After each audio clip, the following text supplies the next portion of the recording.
নমস্কার সকলকে, আমি কাজল। তো দিনটা ছিল 8ই জুন, পুশুর বার্থডে। পুশু আমাদের জন্য অপেক্ষা করছিল। তারপরে আমরা টোটোতে তাকে নিয়ে নিই।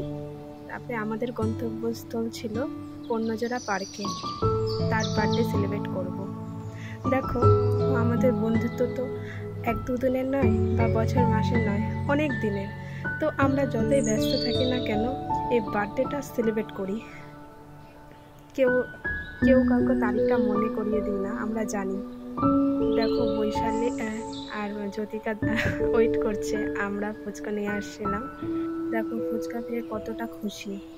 জ্যোতিকা যদিও অসুস্থ ছিল কিন্তু বললাম যে বার্থডেটা তো মিস করা যাবে না, যতই অসুস্থতায় ভুগি না কেন, বার্থডে সেলিব্রেট করতেই হবে। আর যখন আমরা 4 জন একসাথে হয়, সমস্ত অসুস্থতা দূর হয়ে যায় নিমিষে।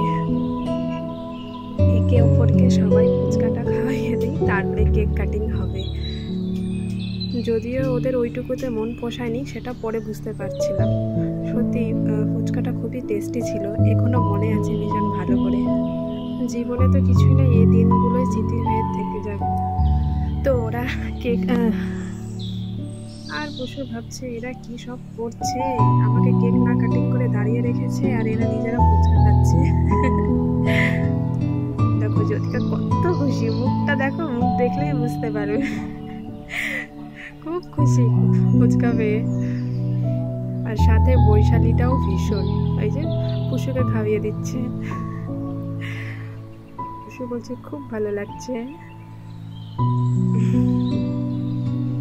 হাই, কি অবস্থা দেখো। এভাবে কে জল খায় বলো তো? এভাবে কে জল খায়? বৈশালী ছাড়া এটাকে হতেই পারে না, এটা বৈশালীরই কাজ। ভীষণ হাসি পাচ্ছে এতদিন পর এইসব ভিডিও দেখে নিয়ে।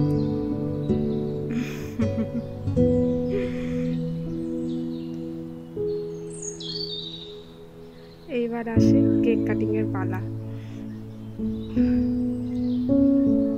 Happy birthday to you. Pushu তোকে আজকে উইশ করে দিলাম।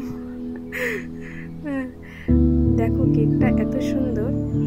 এটা আমি কিনতে গিয়েছিলাম, আর কেক না আমি পছন্দ করে কিনি যত বান্ধবীর বার্থডে হয়, কারণ বেশিরভাগটাই আমি তো খাবো না, ওই জন্য।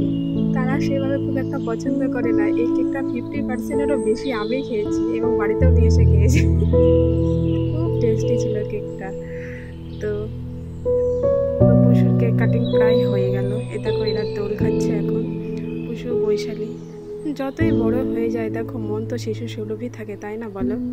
মানুষ তো কত কটু কথা বলে, আমরা সেসবকে পরোয়া করি না, নিজেদের মতো ঘুরে বেড়াই। দোল খেয়ে নিচ্ছে দেখো এরা।